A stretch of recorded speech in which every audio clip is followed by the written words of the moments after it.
Okay. Welcome, everyone. I will call to order the Yamhill County Board of Commissioners formal session for December 5th, 2024. And Commissioner Johnston, would you please lead us in the flag salute?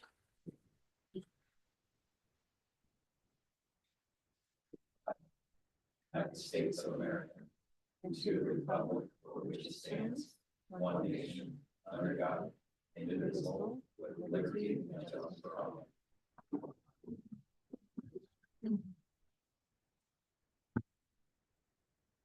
Okay. Is my microphone? Yeah.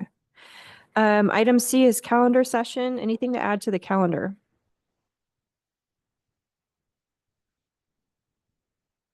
Is it not working? Microphone? Oh, it's working. Okay. Calendar, I think there's a parade this weekend. Willamina. Willamina Parade. There was something else. Isn't there another parade? My focus is Willamina. So if there's Sheridan? another one, Sheridan, I think is a week after. Sheridan Parade? Okay. Thought there was another one.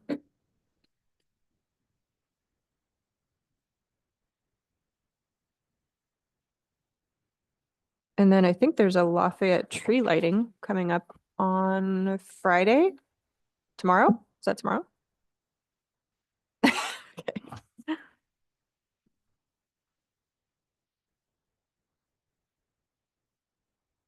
Maybe it's next Friday.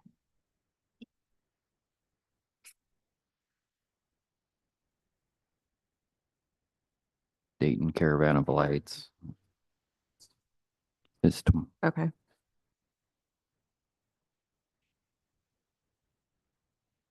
All right. And Willamina is Saturday, right? Yes. 12/7. Did you mention something else? Dayton Caravan of Lights, but I don't know when. Okay. And then Ken, did you have something to add? Yeah, the other thing I wanted to talk to the board about was formal scheduling for the month of December. Typically between Christmas and New Year's, we haven't had any formal sessions. This year with the way the holidays are landing, they're landing in the middle of the week. So the question around whether or not you want to have session either on the 26th or the 2nd are the two dates that are kind of up in question. I just wanted to put the question out and see what the board wanted to do scheduling. I also know that's a busy time around the holidays for travel and everything else. So I'd be okay with being done on the 19th. And coming back the 2nd. No, being done. Being done. I'm not sure what you're done, how finite that is. Well, because that would be the 26th, the day after Christmas, Yep. and then January 2nd, The day after New Year's. the day after New Year's. So I would, and I'm not So sure. you're saying Those are just tough days. coming back, so first meeting January 2nd or no? no, No, it would be January 9th. 9th. Okay. Correct. Okay. When is swearing in for? The 6th. 6th. Okay, so that would coincide pretty well. I see. And I've already kind of been prepping departments, as far as any year-end things. And so I'm not sure how many agenda items we would have for the 26th and 2nd, because it's also a time that I have a lot of folks that are taking time off for kind of skeleton crews. So Okay. Why don't we plan for no formal on the January 2nd? And then an optional like virtual if we need to on the 26th, but it can be virtual. that's going to be tough. I'm out of town Okay. and just, I'm just thinking for emergencies if we if, need to do if something. there's an emergency, but we I, can always schedule a session Yeah. if something were to come up during that Okay. time frame, we could always put together a special session if needed. And it Okay. doesn't have to be on a Thursday. Right. okay. Okay. I will be zooming in on the 19th. Okay. Yeah, mark that down on the calendar. This is formal notice. does not go against my attendance record, No, it has to be approved by the rest of the board. and I get to vote, right? No, you don't get to vote. But no, you do get to vote, because don't worry about it. You go ahead and vote. Can you count? Yes. Oh. All right, game on. I just need to make it back to her office before she does. Just no palm trees in the background, please. Yeah. Oh, yeah. All right. Okay, so no formal 26th or the For 2nd. the second. If we need a special session, Yep. we're here. So, Yep. No problem. Thank you. all right. Okay, so that concludes our calendar session. Item D is public comment. This time period is reserved for public comment on any topic other than an agenda item, a quasi judicial land use matter, or a topic scheduled for a public hearing. So if you're in the audience and you have public comment, please come forward now, or if you're online, please raise your virtual hand.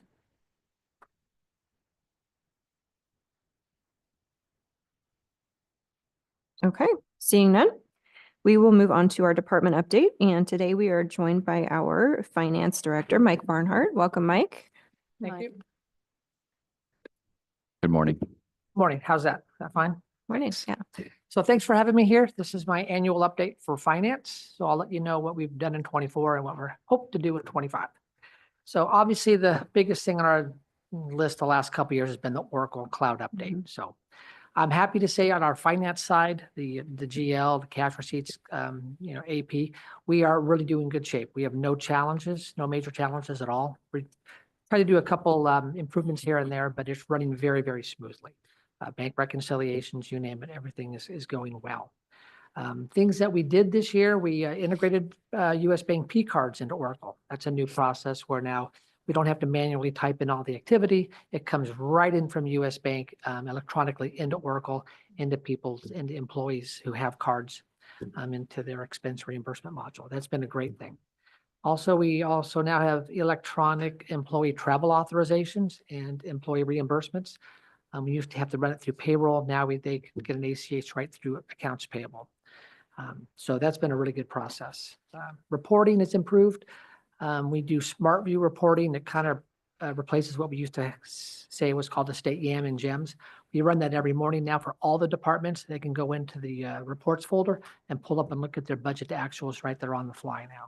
That's been a big improvement. One of the projects we're working on for next year is we're trying to do some more automation with reconciling ACH payments with the bank reconciliation module. So that takes a little bit of work. We're working on payroll right now, then hopefully we'll be able to do some with the vendors because we're doing a lot more ACH now, a lot lower fraud risk if we can get some ACHs out there instead of checks. So that's been a real good thing. And lastly, I'll say the paper check fraud has oddly gone up. When I say up, attempts are up, but we've had no losses at all because the link between Oracle and US Bank is super tight now. No check can get cashed unless 3 items match up on a paycheck or a vendor check. And they get the minute we cut a check, we send the file to US Bank and they take care of it from there. We've had several the last year, but there's no issue because the bank just rejects them out of hand. So it's been Are you really, talking really about good. people printing fake checks that look like they're from the county Yeah, and trying to or cash them? somehow they get a hold of one and they doctor it up a little bit. But if all the key items don't match up, it's just outright rejected. So it's been very Wow. successful. Wow. We've had no concerns. So it's been a good relationship between US Bank and Oracle on that. The bigger item we deal with, of course, is the HR payroll system. We know we've had a lot of issues the last year. We've only been live on that 15 months now. Every professional said it's going to take you 2 years to dial it in. So we hope for another 9 months, it'll be 100% dialed in. We had a lot of issues originally, mostly with just the configuration of Oracle. We have 5 contracts, 5 union contracts. They're all very different. Some contract language cannot be programmed in. It's not possible. So whenever those things happen, we have to do manual items. But I think we've got all the problems cleaned up. I think we only have 1 or 2 out there on our list right now to deal with. So we're happy that we're here, although it was hard for the employees and hard for us in general, just to have to deal with all the problems that were coming. But I feel good that we're in a good place now, and hopefully we'll make even more improvements as we go by. This year, we also went live with time card entry. We never had electronic time cards before. This is the first time, so that's nice versus the old handwritten forms we had for years. Current projects is, of course, we're doing the Sheriff's Office CBA right now, getting that programmed in. And that's the hardest one we have because there's just so many moving parts. You touch one thing, something else changes, and it's really tough. Consultants work hard on it. Our group works on it. HR, works hard on it, but it's complicated. So hopefully we get this dialed in really well. One thing we're doing to help departments now get more acclimated to Oracle is we're doing monthly trainings. So we do budget reporting. We did this one last month. Tara Williams, the assistant finance manager, is a great presenter. She's really good at technology and she just knows how to do this stuff really well. So she's taken that on. She has done budget reporting in the finance system last month. And I don't know, 30, 40 attendees. They're recorded, posted online. And as well as Oracle reporting, how to run detailed GL reports out of the Oracle system. It's not as easy as I'd like it to be. It works fine, but it takes a little more navigation, but she's been training on that. Her next training will be accounts payable research. It's sort of like, any accounting system. I think of Excel. You can do one thing in Excel 10 different ways, and Oracle's kind of the same way. I would go through a process and somebody would look over my shoulder and say, just hit this button. It's like, I didn't know it was there. And so the AP clerk and Tara are going to work with the departments to teach them the best way to use Oracle for AP. So those I know will be successful.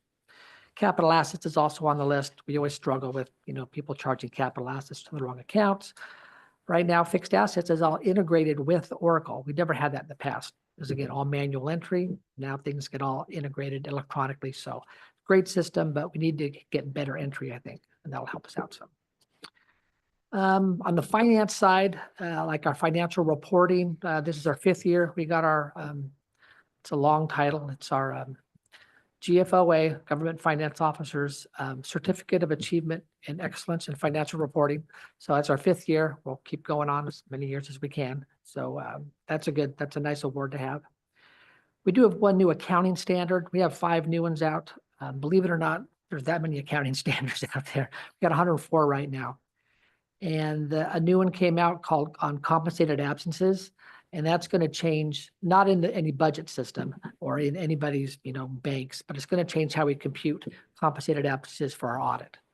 And they've changed it up for, sick accrual and all these crazy things. And I don't like it. I think it's a bad idea, but I don't have a choice.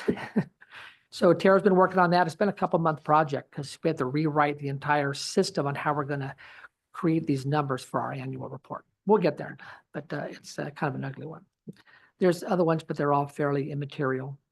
One big one we really got to handle next year is updating our policies. With Oracle in particular, the accounting functions and the payroll processes are all very different. The purchase card, for the procurement cards, that's all changed up. One we have right now is from Bank of America, but we moved to US Bank, right, with Oracle. And also the travel and business expense one, we need to update that. I think right now, if you look at all the travel and business expense language, they exist in 4 policies. We'd like to merge them into one policy and then talk about, have a conversation about how we can maybe streamline some of the stuff. Because right now it's complicated because we have a cap and then we also have a cap on tips, should those be combined? That would be a big help. There's always discussion about per diems, would that be more effective, least effective? We can have those conversations when we're ready for those. Anyway, I'd like to thank my finance staff. I mean, they're amazing. I got Lori and Mindy in payroll. They've put up with a lot lately. They've done a great job. They're still here. Thank goodness for that. Jill and receivables, that's all dialed in. We have no concerns with that. She does all the bank reconciliation items as well, and that's a huge help. I talked to other governments. And they haven't, one government couldn't have their audit done for 2 years because they couldn't balance their bank reconciliations. That all starts with what Jill does in the receivables module. So that's a huge help. Julie in General Ledger, I mean, all of our journals are done on time. They're accurate. Documentation is all attached. Everything's good. And of course, Linda in accounts payable, you probably hear from her the most. is she doesn't just do accounts payable, but she's doing the employee expense reimbursements and she's doing the P card activity. And those have their own challenges as well. And Tara, all I could say is I would be so overwhelmed without Tara there. I can't even describe it. She's tackled the payroll issues and does an amazing job. So she's wonderful to have. So it's a great team. Couldn't be better. I've never had a better team in my entire professional life than I have right now. And I wouldn't say it if it weren't true, but it's true. So it's wonderful. Anyway, that's all I had. Any questions? Thank you, Mike. Sure. Thank Your whole team is incredible, but I've had the pleasure of witnessing and observing Tara on the weekly calls, and she's phenomenal. So She's the we're best. very lucky to have her. Yeah. Yeah. Any Okay, thank you very questions? much. Thank you. Nope. Thanks to everybody over there as well. Sure. Thank you. Thank you. Well, and Mike, before you go too far, kudos to Okay. you, Yeah. because I think it's thanks to, we scored when Mike joined the team. Mhm. Yeah. And couldn't be more pleased with the work that Mike does. And I think a lot of the results that we're seeing on what a great team that we have in finance, it's a direct reflection on Mike's work as well. Yep. So Thank you. Thanks, kudos Mike. to Mike. Appreciate it. Thanks a lot, Mike. Okay. It looks like item F, work session, there's nothing today. Item G is our consent agenda. Do I have a motion to approve? So moved. Any further discussion? All those in favor signify by saying aye. Aye. Aye. All opposed, same sign. Okay, motion passes. Item H is old business. There's nothing today. Item I, other business. I1 is consideration of approval of amendment number 3 to agreement number 168-20 between the Yamhill County Solid Waste Department and the Oregon State Department of Environmental Quality, or DEQ. This is Board Order 20-246. Extending the agreement through November 30th, 2025 for continued work at the closed Newburgh landfill site. And Ashley's here to answer questions if anybody has any, but I will move approval. Is there any further discussion? None. Okay, all those in favor signify by saying aye. Aye. Aye. All opposed, same sign. Motion passes. Thank you. Item I2 is consideration of approval of amendment number 8 to agreement number 026028 between Yamhill County Health and Human Services and the Oregon Health Authority, Board Order 24-29, for reimbursement for additional expense liability insurance for aid and assist community restoration services in the amount of $36,272, retroactive to November 1st, 2024 through June 30th of 2025. And Chair, this is an invoice that we send to the state for the anticipated overage, but we haven't had to deal with that specifically in the county. But this is just an allotment that the state gives us for the anticipated increase in liability. So I need approval. Commissioner Starrett moves approval. Any further discussion? Yes. So do we know how much of an increase percentage-wise this is going to end up being? Because when I look at the line item, it's a very general line item for it. So I spoke to Director Manfred yesterday about this, and I asked her if this was related to a specific increase. And she said, basically, what the state did was ask us to submit an invoice for this particular. In other words, there was so much going on with the county saying, we're going to have to pick up the additional liability. And the state then would send us an allotment.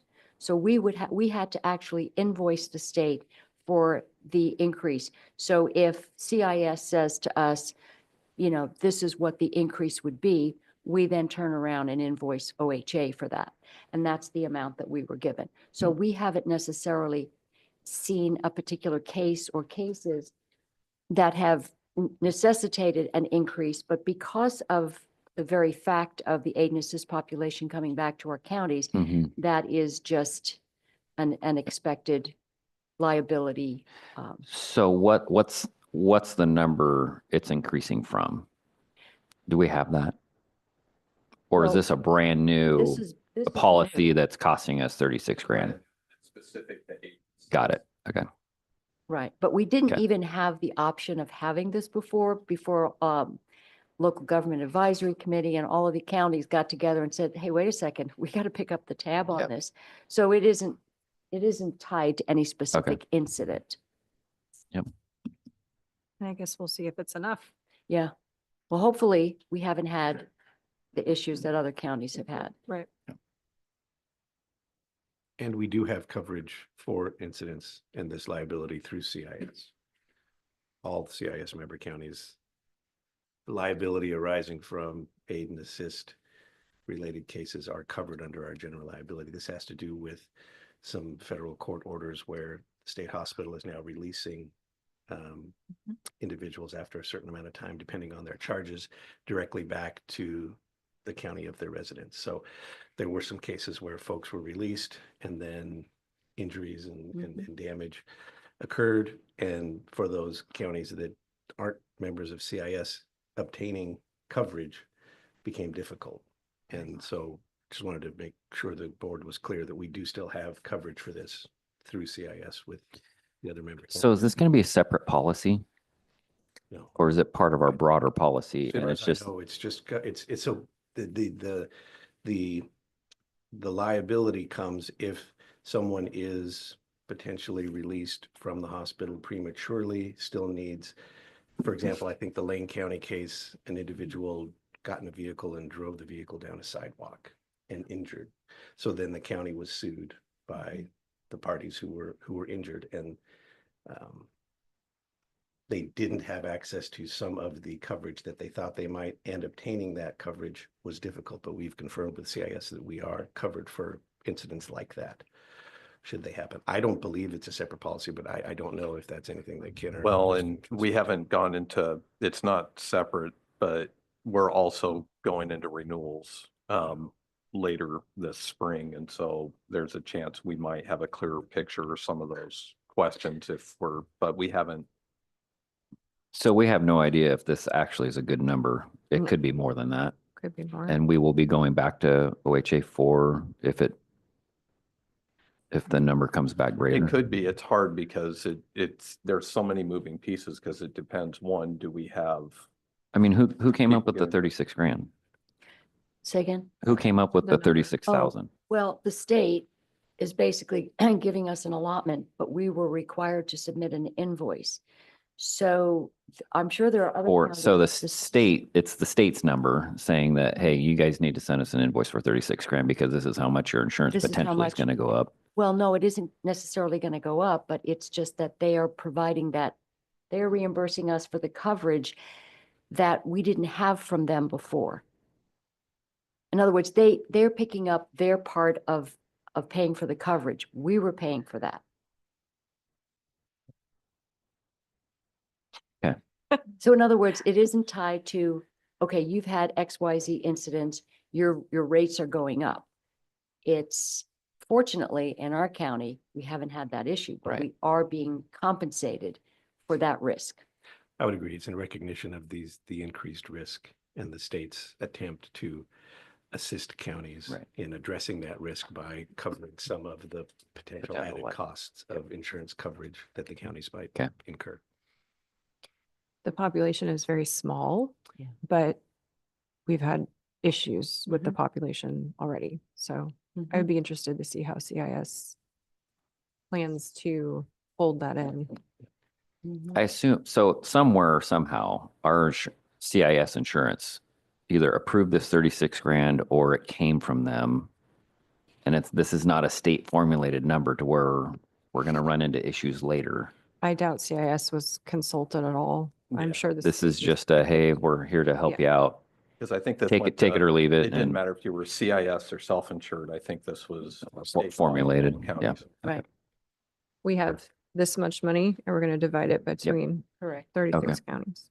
right. Because we do an allocation out to departments, and HHS, that's how we pay our CIS renewals is, you'll see it in the budget instructions on how we kind of charge that out. And so these amounts is will be part of the HHS allotment that pays for our CIS Right. coverage. because even, I mean, on the line item for this, it's not, if I remember right, it wasn't labeled as CIS insurance. Yeah. It's a whole nother category. So anyway, I'm good. Okay, Commissioner Sterrett moved approval. If there's no further discussion, all those in favor signify by saying aye. Aye. Aye. All opposed, same sign. Motion passes. Let's see. We're on I3. Consideration of approval to authorize the Yamaha County Sheriff or designated staff to submit the USPCA AKC Reunite Canine Cop 2025 grant application to the United States Police Canine Association, Inc. and the American Kennel Club, AKC. I will move approval of this item. Is there further questions or discussion? The sheriff is here to answer any questions. None other than it sounds like a pretty cool program. Yep. Yes. More dogs. Okay. With one requirement, the puppy has to come here and meet the board. Okay. All right, all those in favor signify by saying aye. Aye. Aye. All opposed, same sign. Motion passes. Let's see. I4, consideration of approval of an agreement between Yamaha County and Public Safety Chaplaincy, Inc. to provide personal counseling and crisis assistance services for public safety personnel, certified and non-certified, in the annual amount of $12,000, effective for 12 months upon full execution. And this is a critical support service for our deputies and families. And we've seen this particular agency, I believe all of us have sort of seen it firsthand in the services that they provide. And this happens to be 24-hour crisis response. So this person is available 24/7 on call for emergencies. So pretty incredible service that they provide. Sheriff, this is the, I do believe he was at the Newburgh event this summer and was mentioning that he was working somewhere else, but that you had sort of initiated having a chaplaincy program, and I can't remember his name. Is that? So the individual, yes, Leo Keelan, Yes. is the chaplain. He's already affiliated with a number of Yamhill County area departments. So McMinnville, Newburgh, McMinnville Fire. And so the contract itself is with the parent company that he works for. But yes, the individual that will be working with the sheriff's office is Chaplain Leo that you've seen at a number of events. Okay. And so prior to this, there was no established program in your office? We have had intermittent chaplaincy, and it's all been essentially a volunteer basis. So Keith Lamb, who is a pastor with the Hopewell Church, has in the past been affiliated, but it's been when he has time. He would come in and come to shift briefings and maybe ride with a deputy for a while. So not formalized, and certainly subject to his availability. This is formalizing that and having the resource available all the time for staff. Thanks for doing that. Thank you. Have you met Leo? He's been at so many things. I feel like we've just seen him everywhere. He was at McMinnville Fire pancake breakfast, I believe. Okay, any further questions? None. All those in favor? Oh, wait, did we make a motion? So moved. Commissioner Johnston moves approval. All those in favor signify by saying aye. Aye. Aye. All opposed, same sign. Great, motion passes. Thank you. Thanks, Sheriff. I5,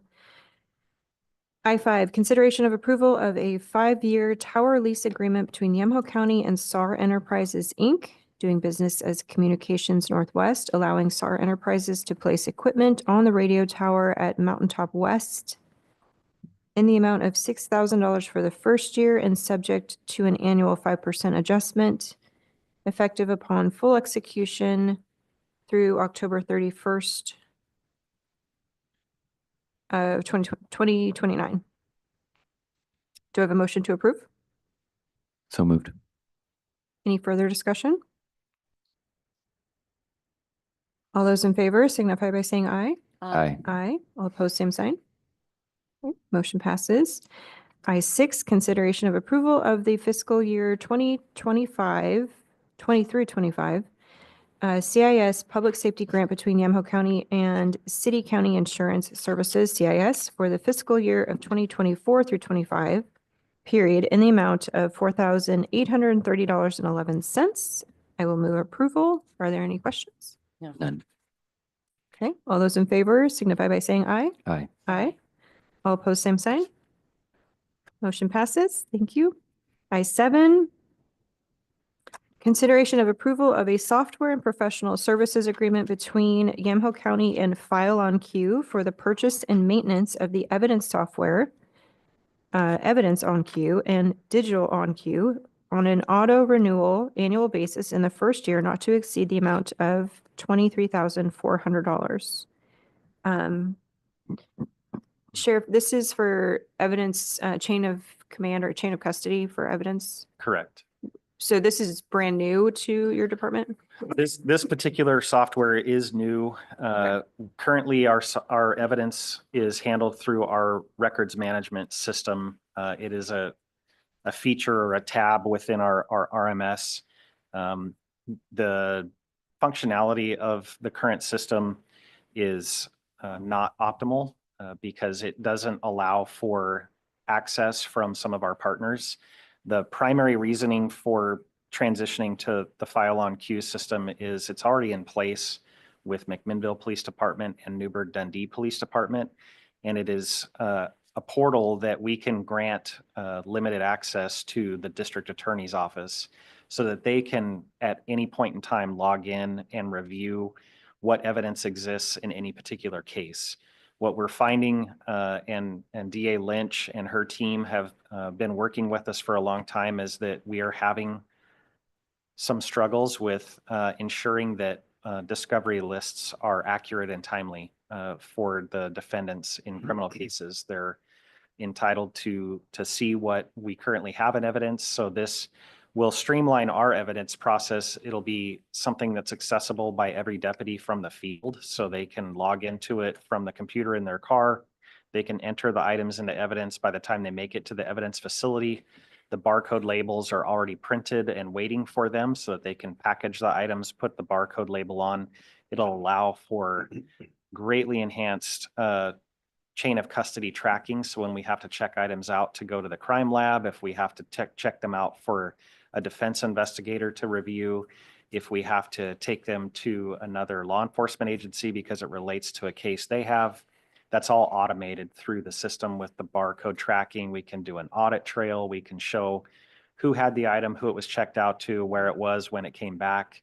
And so it's just modernizing our evidence and really to be good partners with the district attorney's office, that their staff and attorneys, as they're doing case prep or trial prep, they can look in, oftentimes when a deputy takes a report and does the initial case, they'll go back 4 days later and take photographs or collect more evidence or statements, and we'll get medical records, and things continue to be placed into evidence over time. And they'll be able to get those automated updates versus us having to push a paper receipt and route it to the DA's office so that they can make copies and provide that to the attorneys for discovery purposes. So even though it is, a cost of $23,000 on the initial year, the ongoing maintenance is much less than that, and the efficiency that it will bring is tremendous. Yeah. Okay. Thank you. Thank you. Let's see. Any further questions? None. Don't think I moved. So moved. No. Commissioner Johnston moves approval. All those in favor signify by saying aye. Aye. All opposed, same sign. Great. Motion passes. Thank you very much. Thank you. Thank you. Appreciate it. Thank you. Let's see, item I-8, consideration of approval of a grant agreement between Yamaha County and the McMinnville Fire District awarding ARPA funding in the amount of $10,000 towards the purchase of a dedicated towing vehicle for smoke training fire education effective for 12 months upon full execution. And I want to make sure.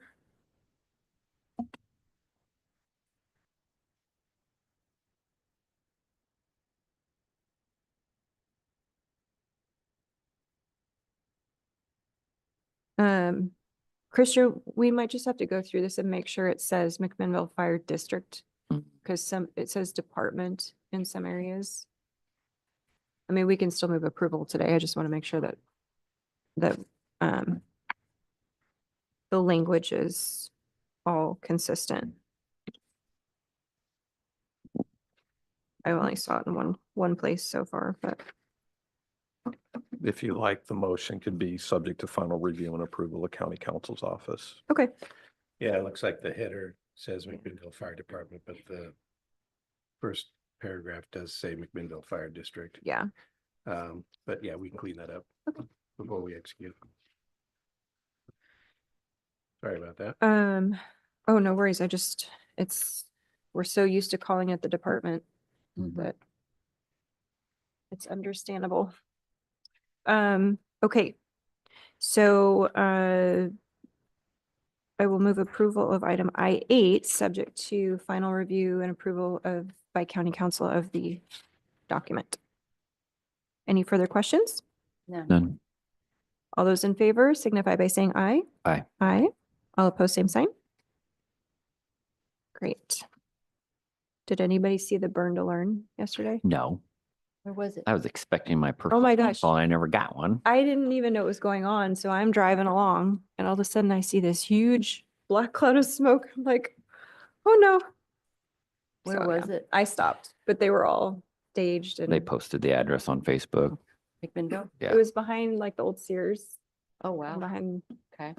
Davison's Auto Parts. It was pretty cool. Thanks.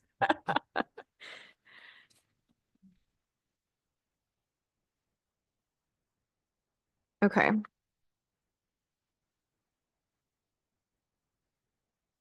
Item I9 is requesting. Is that the motion, requesting? Okay. I just want to make sure I get the lingo right.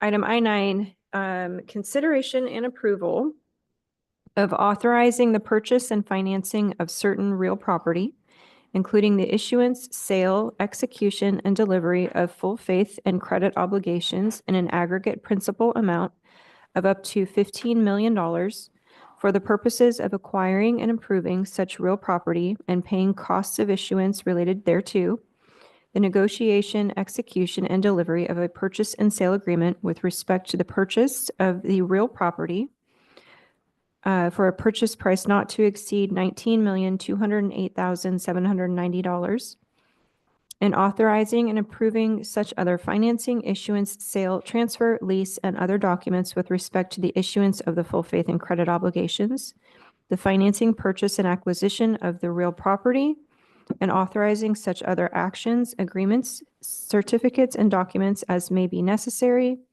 and appropriate to carry out such transactions, designating authorized representatives and delegating authority and related matters. This property is located at 400 Northeast Baker Street and 347 Northeast 4th Street in McMinnville, Oregon, 97128. So Ken, you want to kick us off on this one? Okay.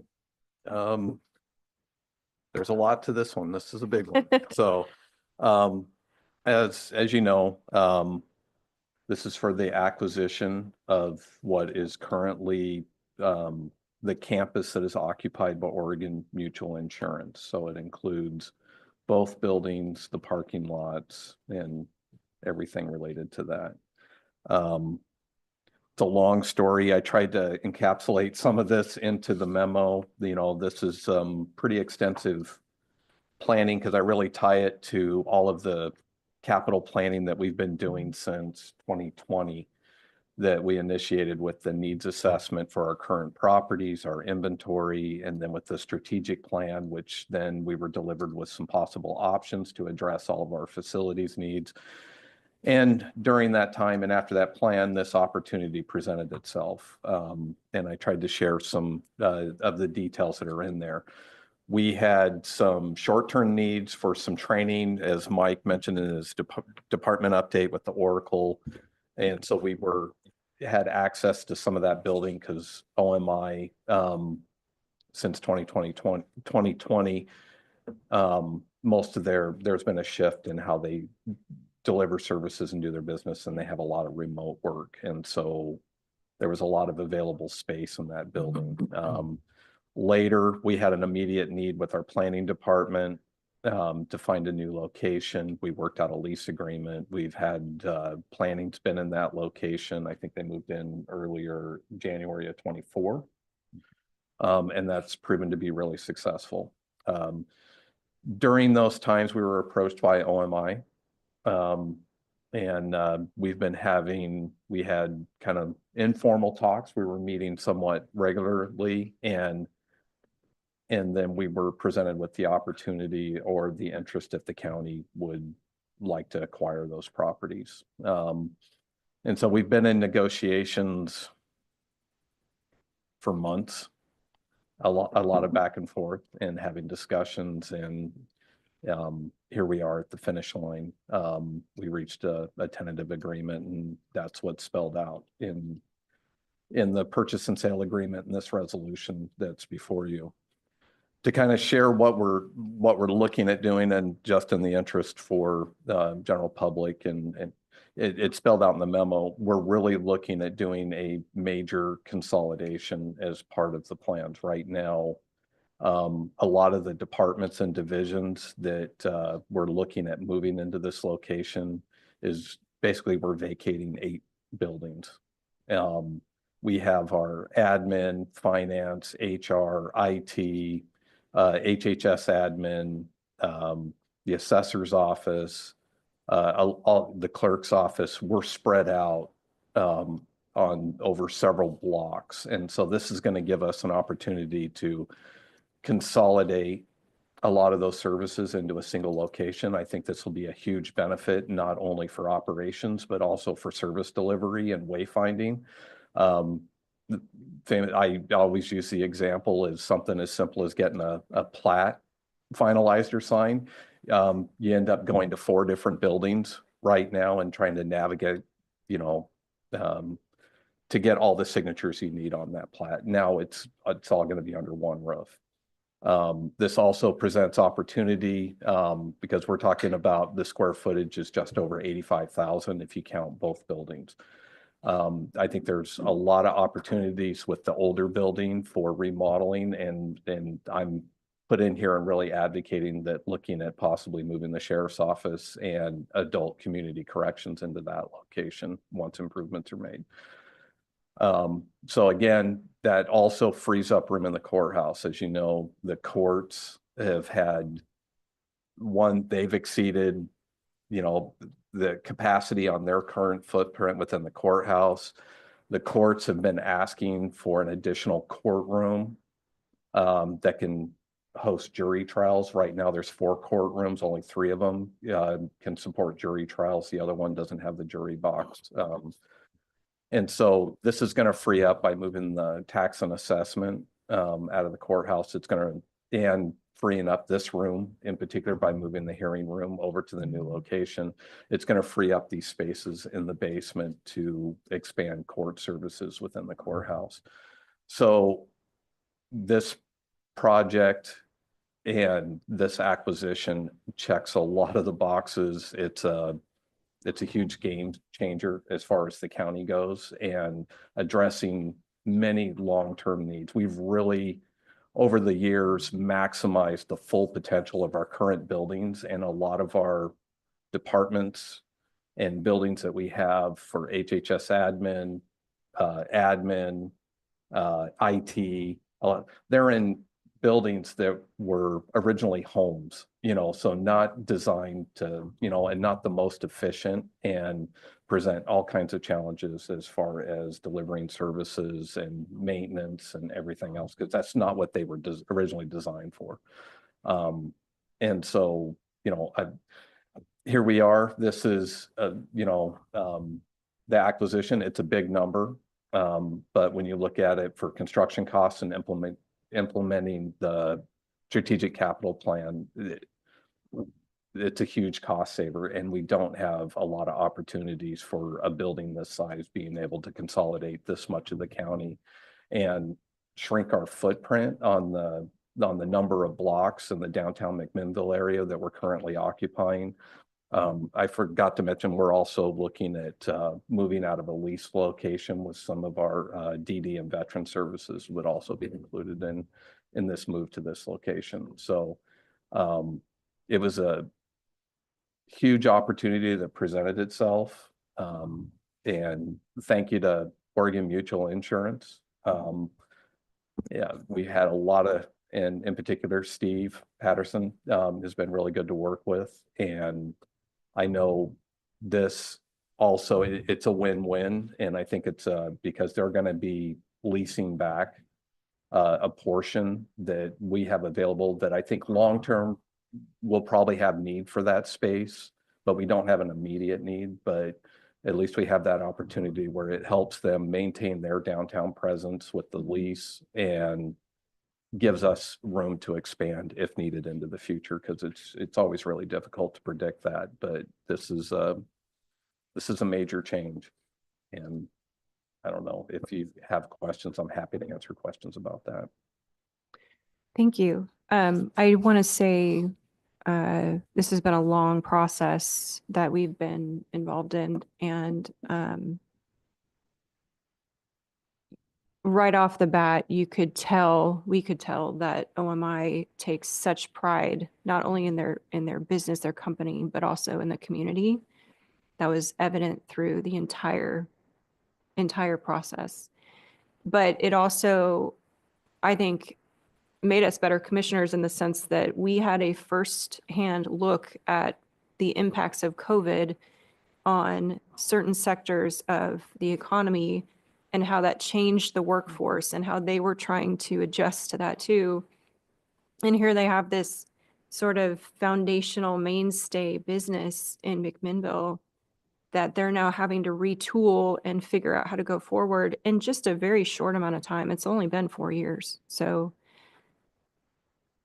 and Steve, as you said, has been amazing through this entire process. And you can just tell they love what they do and they love the history of OMI in this county. So it's been an honor, I think, to have sort of earned the trust of that company in working with us directly.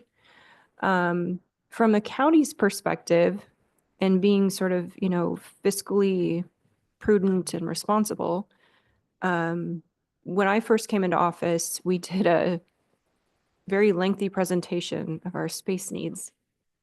Justin, you'll remember this too. You were there. And we went through this whole thing and, we need a new jail. We need a new new court system, new courthouse, new everything campus. We're going to look at the parking garage across kitty corner from us and let's build a big thing there. And the price tag was what, over $330 million or something crazy to do all this. And you just kind of had to laugh. Like, that's never going to happen. Why are we even discussing this? But of course we go on and all of the needs are still there and they get worse, right? We're in these old buildings. We saw that through COVID too. Just the HVAC issues through COVID, and most of our buildings were not safe. It wasn't safe for our employees. We had to make a lot of adjustments and investments in that. And as Ken pointed out, how the public interacts with all of our departments is really important. And it's been confusing and tedious for a long time. And to find an opportunity where we can consolidate, multiple departments. But we've also watched in other counties like Clackamas County, when they decided to go to the voters and ask for a new courthouse, it was extremely controversial, very expensive. People are still complaining about that process, right? So for us to be in a position where over the years, past boards before I came on, their decisions to be fiscally conservative and put this county in a position where we have healthy reserves, we have no debt other than maybe what we've committed to the Newburgh-Dundee bypass, so very little debt. has put us in a position where we can make these decisions and jump on these opportunities without having to ask taxpayers for more. We're not asking for a bond. We're not coming out and saying, hey, we really need to get this done now. We need to dip into your pocket more. We're doing all of this funding internally with reserves and long-term competitive financing, which is pretty dang impressive to be able to consolidate so many of our needs into one opportunity. And then we, like you said, we have eight properties that we're now having to figure out how to unload, which is going to produce profit, which can then be pumped back into this. So I just think it's sort of an incredible opportunity for us, and we're going to continue to be partners with OMI. So that's a cool opportunity, not necessarily something you see every day. So I just appreciate all of their willingness to work with us. And yeah, here we are. Well, I think Now that the real work begins. Yes. Oh, yeah. so many months of meetings and strategizing and trying to figure out where the money's going to come from and how to work with this, because it's really, I'm sure, difficult for OMI to say, wow, this is our sort of our flagship headquarters, and it would be hard for them to leave this, but they don't have to. So it's a win-win for both of us. But I want to say thank you to Ken and Justin and Christian. I know, Kit, you were tapped for your skills in negotiating, and it's been really wonderful to watch. So I very, very grateful for all the work that was done. So, and Steve Patterson. I mean, now I'm glad that we were able to work with them. Yep. Yeah. No, this is exciting. And somebody touched on it, but this was the easy part. The hard part is coming up the plan and implementing it for moving and upgrading the older portion. The courthouse remodel. There's a lot of pieces, and it's all going to come at once. Yeah. So, Yeah, this is really the first domino. yep. The small one. Yeah. I think exciting for the public too, because this isn't the best workable space for the public to come in and participate in their government and their meetings. So hopefully, that space as well will be more accessible and improved. So Not to mention all the brides that come into the Board of Commissioners meeting, building, thinking that they were going to get married there. And here we have women in wedding dresses in our lobby, and we have to tell them, no, you have to go next door. Now it'll be in the lobby of the new building. Right. yeah, A right. much nicer background for a wedding.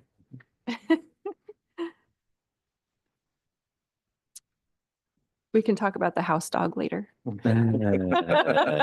That's a lot of square footage for a puppy to run around in. Yeah.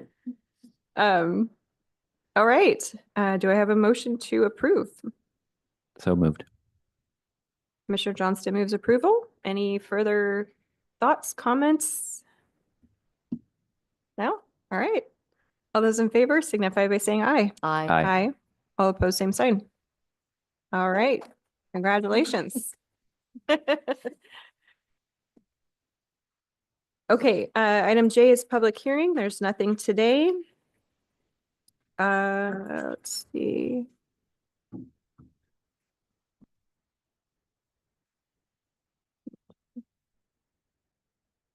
I think we actually don't have any more public hearings for the rest of the year, looks like. And item K is announcements. Any announcements? I have a couple. I just want to, Housing Authority, want to say thank you to Fred Mickelson, who's been serving as a board member at Housing Authority for 15 years, and he has retired, and he's given wonderful service to that organization. Also, that the city of McMinnville has gotten a community development block grant for $500,000 to rehab low-income housing, and the Yamhill County Affordable Housing Corporation, which we are involved with, will be administering the project. Northwest Senior and Disability Services is going to be making or has made a list of priorities, and that has to do with home delivered meals for folks who cannot get out and get to the congregate meal sites. and they are prioritizing that, and the personal care visits that come into the home. So folks who are getting help with bathing and with cleaning and just general home care, and also information and assistance. They provide information to seniors who are struggling with needing to find out how to navigate a variety of systems. The ambulance service area committee meeting was yesterday, and TVFNR talked about a pilot project that they've gotten money for programs related to aging. And they're going to be doing a community paramedic program where they take one medic and a nurse practitioner or a physician's assistant. And what they're trying to do is reduce the emergency department utilizations. You've got a number of people who keep calling and really don't need to be transported and to go to the emergency department. So they're going to be basically just dispatching, finding out what their needs are, addressing them at home, and not having to transport them. So that's going to reduce transport time and ED utilization. And I think that's it. Nice. Any announcements? Nope. Anything else for the good of the order? No. All right. If that is it, I will adjourn the Yamhill County Board of Commissioners formal session for December 5th, 2024. It is 10:57.